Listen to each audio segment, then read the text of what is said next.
मैं शत नमन करता हूँ। भारत माता का मैं वंदन अभिवादन करता हूँ। विश्व योग दिन निमित्त आयोजित इस समारोह में मंच पर उपस्थित आज के समारोह के अध्यक्ष हमारे आदरणीय गोविंद बाबू साटा जी, इस संस्था के सम्मानीय अध्यक्ष आदरणीय रामरतन साटा जी, मंच पर उपस्थित नागपुर विधान परिषद, महाराष्ट्र विधान परिषद में नागपुर से प्रतिनिधित्व करने वाले हमारे दोनों विधायक आदरणीय नागू अनार जी, आदरणीय अभिजीत वंजारी जी, मंच पर उपस्थित इस शिक्षण संस्था के आदरणीय अशोक कोठारी जी, प्राचार्य संगठन के समस्त पदाधिकारीगण, आदरणीय मातुरगढ़ की उपस्थित सभी शिक्षक भाइयों और बहनों, आज विश्व योग दिन है, साथ ही साथ में विश्व संगीत दिन भी है। एक संयोग है कि संगीत और योग दोनों दिन विश्व में एक ही तिथि पर मनाए जाते हैं, और अगर हम नजदीकी से देखें तो इसका बहुत सुंदर तालमेल है जो जीवन में हमने अपनाना चाहिए। गाना सर, मैं बहुत सहजता से कहता हूं कि कोई भी बात अगर व्यव में चले तो डिसिप्लिन में चलती है। संगीत भी अगर लय में चले तो उसे हम कहते हैं कि सुर में गा रहा है, और लय बिगड़ जाए तो हम कहते हैं कि ये बेसुरा हो गया। अगर धार्मिक विषयों में हम चले तो सुर अर्थात देवता और असुर अर्थात राक्षस उस समय से परिपाटी है कि जो डिसिप्लिन में रहता है वो भगवान होता है, और जो इनडिसिप्लिन है वो राक्षसी प्रवृत्ति का अनुरूप है। योग इतना ही है कि आप अपने आप को डिसिप्लिन में रखो, आप अपने आप को अनुशासन में रखो। अगर आपने अपने शरीर को अनुशासित तरीके से रखा तो किसी प्रकार की भी व्याधि आपको ग्रस्त नहीं कर सकती है। अब कल्पना कीजिए कि हमारा जो शरीर है इसमें 72,000 नाड़ियां हैं, कम नहीं, 72,000 नाड़ियां हैं। हमारी जो छोटी आंत है ये 23 फीट लंबी है, और जो बड़ी आंत है ये कम से कम 5 फीट लंबी है। अब हम बहुत ज्यादा खदाड़ है इसलिए आंतें लंबी नहीं है, खाने पे भी सही न होना चाहिए। मैं केवल इसलिए बता रहा हूं कि हमारे शरीर के अंतर्गत हड्डियां, नसें, नाड़ियां, इनको अगर एक कतार में हमने लगाया ना तो 60 किलोमीटर तक हम इनको बिछा सकते हैं। इतनी सारी चीजें हमारे इतने से शरीर में हैं, और इन सारे अवयवों को नियमित रूप से अनुशासित रखने के लिए विश्व में एक ही उपाय है, और वह उपाय है योग। दुर्दैव की बात है कि योग को हमने हिमालय की कंदराओं में बैठे हुए सन्यासियों तक सीमित करके रख दिया था कि योग ये ऋषि मुनियों की परंपरा है, उन्हीं तक सीमित रहना चाहिए, सामान्य लोगों तक नहीं आने दिया। नागपुर शहर का सौभाग्य है कि जनार्दन स्वामी नाम के व्यक्ति नागपुर में आए। हमारे दोनों बाबूजी गांधी बाग बगीचे के नियमित मॉर्निंग वॉक करने वाले हैं। जहां आज योगासन कक्ष बना है वहां एक चीज बिलाई का झाड़ था, जहां मंदिर बना है वहां एक चीज बिलाई का झाड़ था। उस चीज बिलाई के झाड़ के नीचे एक पत्थर पर बैठ करके योग सिखाने का काम जनार्दन स्वामी ने नागपुर शहर में प्रारंभ किया। फिर धीरे धीरे जनार्दन स्वामी अलग अलग उद्यानों में जाकर के योग सिखाने लगे, और तत्पश्चात रामनगर में जो जनार्दन स्वामी योगाभ्यासी मंडल है उसका निर्माण करके योग को नियमित रूप से शिक्षकों की तैयारी से लेकर के उसके विस्तार की दिशा में काम करने का काम जनार्दन स्वामी ने किया। गाणार सर ने भी उल्लेख किया कि योग जो है ये यूएनओ में माननीय प्रधानमंत्री जी ने विषय रखा और विश्व ने उसको स्वीकृति प्रदान करी। मैं केवल एक छोटी सी जानकारी के लिए बताना चाहता हूं कि नागपुर नगरी के महापौर के कक्ष में जनार्दन स्वामी स्वयं गए, और उन्हें जो चंदा प्राप्त हुआ था उससे 1000 रुपए की राशि महापौर को प्रदान की, और कहा कि महानगर पालिका ने प्रतिवर्ष वर्ष में एक दिन योग दिन के रूप में मनाना चाहिए, ऐसे जनार्दन स्वामी की इच्छा थी। इसी नागपुर के एक सुयोग है कि आज विश्व योग दिन के रूप में हम सब लोग अखिल विश्व में करीब करीब 192 देशों में इस योग के कार्यक्रम को हम लोग मनाते हैं। मैं एक छोटा सा उदाहरण लेना चाहूंगा। इस कोरोना के कार्यकाल में माननीय नितिन जी गडकरी कोरोना से प्रभावित हुए।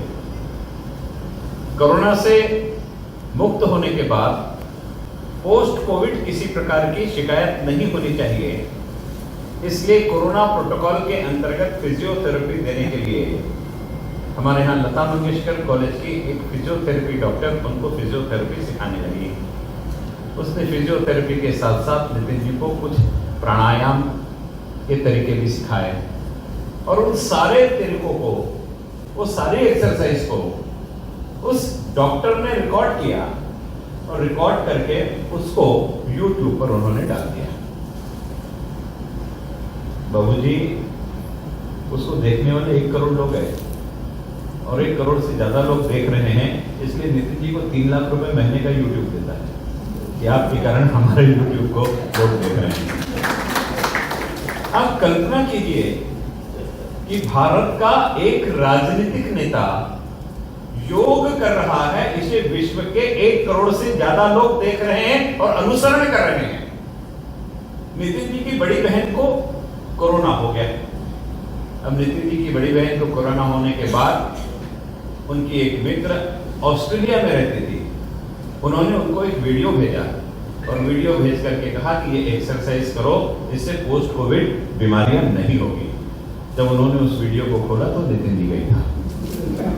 अब बहन को भाई का वीडियो ऑस्ट्रेलिया से हिंदुस्तान में आ रहा है और हम हैं कि सब कुछ हमारे पास है, लेकिन हमारे पास समय नहीं है, कारण हमारी लकड़ी 23 मीटर लंबी है ना, उसमें भरेगा कौन?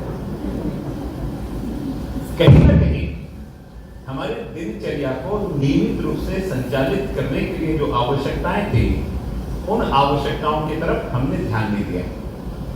हमने हमारी भौतिक आवश्यकताओं की तरफ पूर्ण रूप से ध्यान दिया, परंतु अपने शरीर की तरफ हमने कभी भी ध्यान नहीं दिया।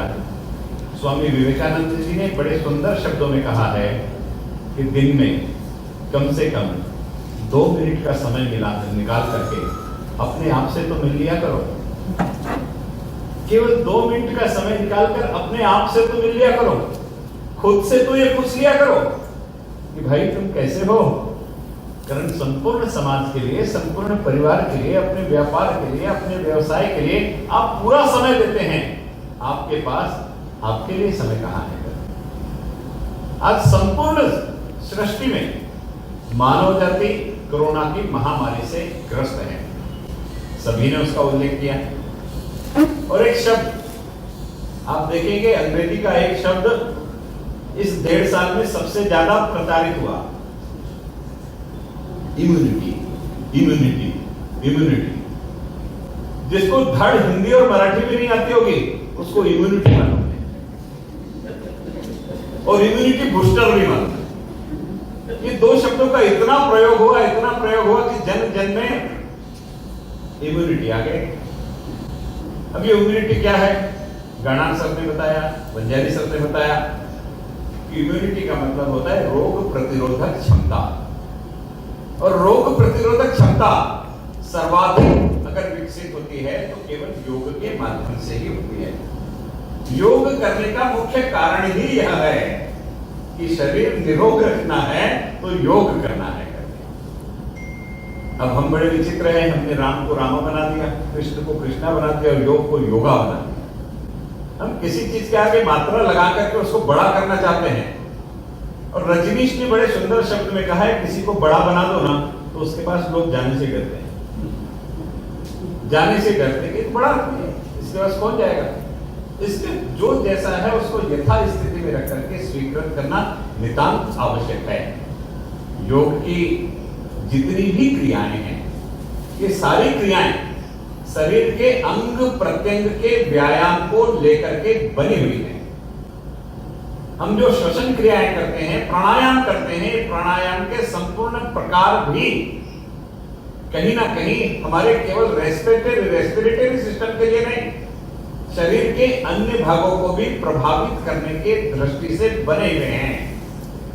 आपने देखा होगा कि आजकल करंट देकर के, वाइब्रेशन देकर के इलाज होते हैं। अब जो भ्रामरी प्राणायाम करते हैं, वो भ्रामरी प्राणायाम का वाइब्रेशन अपने शरीर की सभी इंद्रियों को झंकृत करने के सामर्थ्य के साथ भ्रामरी प्राणायाम का नियोजन हमने किया हुआ है। आप देखिए, प्राणायाम की बड़ी अच्छी सी प्रक्रिया है। श्वास अंदर खींचिए, श्वास को रोकिए, उसके बाद में श्वास को आप बाहर छोड़िए। अब अंदर रोकना जो प्रक्रिया है, अब विशिष्ट चीज है कि योग की सबसे बड़ी विशिष्टता यह है कि योग की जिस क्रिया को आप कर रहे हैं उसका उच्च सेतु जो होता है, उसको जितने विलंब तक आप कर सकेंगे उतना ज्यादा आपके शरीर को लाभ प्राप्त होगा। आपने एक बार श्वास ली और श्वास छोड़ दी तो शरीर को उसका फायदा नहीं के बराबर है। योग की भाषा में उसे कुंभक कहते हैं कि अगर आपने उस श्वास को ज्यादा देर तक के अपने अंदर रोक करके रखा तो नैसर्गिक रूप से आपके शरीर को उसका ज्यादा लाभ मिलता है। और क्रिया भी बड़ी सुंदर है। अगर आपने 1 से 10 तक गिनते हुए श्वास ली है तो 1 से 10 तक गिनते तक कम से कम श्वास रोको, और जब श्वास छोड़ो तो 1 से 20 तक गिनते तक छोड़ो। कारण जितने समय आपने इंटेक लिया है, आप जब उसको बाहर निकालोगे तो उससे दूसरे ज्यादा समय तक बाहर निकलना चाहिए। इतना सुंदर डिसिप्लिन के साथ में हमारे श्वसन व्यायाम को भी डिजाइन करने का काम योग ने किया है। बहुत छोटी छोटी सी बातें हैं, और योग करना है तो मैं इस बात को नहीं मानता कि आप बगैर किसी गुरु के योग करें। कम से कम सप्ताह भर 15 दिन आपने किसी योगाचार्य के पास बैठ करके योग करना नितांत आवश्यक है। कारण शरीर के अंतरंग की नसों तक व्याधियों का निराकरण करने वाला योग अगर हम गलत तरीके से करते हैं तो उसका भी शरीर पर दुष्परिणाम हो सकता है। इसलिए किसी सुशिक्षित व्यक्ति से ज्ञान प्राप्त कर ही हमने पूर्ण योग करना चाहिए। सामान्य क्रियाएं ये अलग बात है, अगर योग हमें प्रतिदिन करना है तो किसी एक गुरु से सीख कर ही करना चाहिए। ऐसा निवेदन मैं आपके माध्यम से करना चाहता हूँ। एक छोटा सा उदाहरण देकर के मैं मेरे वाणी को विश्रांति देना चाहूंगा। हम सब शिक्षक लोग हैं, सब प्राचार्य लोग हैं। स्वामी विवेकानंद जी के जीवन का एक उदाहरण है। स्वामी विवेकानंद जी जब विद्यालय में पढ़ते थे तो जिस दिन उनकी परीक्षा रहती थी, पेपर रहता था, उस दिन वो पढ़ाई नहीं करते थे सुबह से। वो सुबह उठ करके मैदान में जाकर के फुटबॉल खेल करके आते थे और उसके बाद पेपर देने के लिए जाते थे। अब इसके 2 कारण हैं।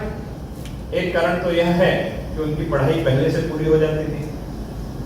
दूसरा कारण यह है कि उनका रिवीजन भी पहले से पूरा हो जाता था। तीसरा कारण यह है कि उनको आत्मविश्वास था, मैंने जो पढ़ा है वो पूरा पढ़ लिया है, इसलिए मैं मुक्त हूं, जाकर के खेलूं। अब स्वामी विवेकानंद जी से जब पूछा गया कि आप जाकर के फुटबॉल क्यों खेलते हैं, तो उन्होंने बड़े सुंदर प्रकार से उसका विश्लेषण किया कि फुटबॉल जो खेल है इसमें दौड़ना बहुत पड़ता है, और ज्यादा दौड़ने के कारण श्वसन क्रिया तीव्रता से आगे बढ़ती है, एग्रेशन आ जाता है, उसमें गति बढ़ जाती है श्वास लेने की। और जितनी ज्यादा श्वास ली जाए उतना ज्यादा ऑक्सीजन का इंटेक शरीर में आता है, और जब शरीर में ऑक्सीजन का इंटेक ज्यादा आ गया तो दिमाग शांत हो जाता है, और शांत दिमाग से पेपर देने से पेपर अच्छा होता है। इसलिए मैं फुटबॉल खेलता हूं। मैं किसी विद्यार्थी की बात नहीं कर रहा, यहाँ बैठे हुए सारे शिक्षकों की बात कर रहा हूँ। ये जब अपने बेटे को परीक्षा के लिए लेकर के जाते हैं ना, तो अगर 2 व्हीलर पर जा रहे हैं तो बेटा पीछे की सीट पर बैठ करके पन्ने पलटाते रहता है, और 4 व्हीलर पर जा रहे हैं तो पीछे की सीट पर बैठ करके पन्ने पलटाते रहता है। स्कूल में जाने के बाद अपने माता पिता का कर्तव्य निभाने के लिए हम वहां बोर्ड पर जाकर के उसका रोल नंबर भी हम ही ढूंढते हैं, और वो क्या करता है, पन्ने पलटाते रहता है। हमने उसका रोल नंबर बता दिया, रूम नंबर बता दिया, वो रूम नंबर में चले गए। रूम नंबर में जाने के बाद अगर बेल बजने की है तो क्या करता है, वहां पन्ने पलटाते रहता है और जैसी घंटी बजती है उस नोटबुक को, अपने नोट्स को बाहर रख देता है और क्लास के अंदर परीक्षा देने चले जाता है। ह्यूमन साइकोलॉजी है जो सबसे पहले यह ध्यान में रखता है कि मैंने जो आखिर में पढ़ा वो अखबार में आया क्या, मेरे पर्चे में आया क्या। अगर वो आ गया तो लिखना चालू कर देता है, नहीं आया तो दिमाग खराब हो जाता है। विवेकानंद कहते हैं कि दिमाग खराब करके पेपर दो, हमारे बच्चे दिमाग खराब करके पेपर देते हैं, खराब हो जाता है। कुछ नहीं है, नियमित रूप से शरीर को अनुशासित रखने के लिए आवश्यक जो कार्य है हमने करना चाहिए। मैंने स्वामी जी का उदाहरण दिया, ये योग से जुड़ा हुआ नहीं है, क्रीड़ा से जुड़ा हुआ है। और आपको आश्चर्य होगा, नागपुर शहर में एक क्लब है जो न्यू डायमंड नगर में है। आज के लोकमत समाचार के अखबार में छत पर व्यायाम करते हुए 4 बच्चों की फोटो छपी है। नागपुर शहर में 1-2 नहीं, 70 से ज्यादा योग के गोल्ड मेडल आए हैं। 70 से ज्यादा बच्चों के गोल्ड मेडल आए नागपुर शहर में। इंटरनेशनल लेवल पर नागपुर के 12 बच्चों ने लगातार पिछले 15 वर्षों में गोल्ड मेडल लाया है। ये बच्चे कौन है? तो डायमंड नगर में उनके पास योग का मंडल भी नहीं है, तो घरों की छतों पर बैठ करके योगासन करने वाले बच्चे हैं। आश्चर्य होगा कहा सर कि स्पोर्ट्स अथॉरिटी ने नागपुर में 2 डिस्ट्रिक्ट बनाए हैं। एक नागपुर ग्रामीण को डिस्ट्रिक्ट का दर्जा दिया है, दूसरा नागपुर शहर को डिस्ट्रिक्ट का दर्जा दिया है। जब 2012 में वो पहले बार मैं स्टैंडिंग कमेटी का चेयरमैन था, मेरे पास आए और उन्होंने अथॉरिटी लेटर पर साइन मानी कि हमको नागपुर महानगर पालिका को रिप्रेजेंट करना पड़ रहा है, तब हमें पता चला कि इतना बड़ा प्रयोग नागपुर शहर में चल रहा है। 4 शिक्षकों ने मिलकर के सैकड़ों बच्चों को तैयार कर दिया। आप उनके बनाए हुए पिरामिड देखोगे तो हमको हमारी आंखों पर भरोसा नहीं होगा, इतना सुंदर योगासन वो लोग करते हैं। नागपुर के धनुश्री लेकुरवाड़े ने विश्व स्तर पर नागपुर के योग को पहुंचाने का काम किया है। ऐसे अनेक लोग हैं जो योग के क्षेत्र में काम कर रहे हैं।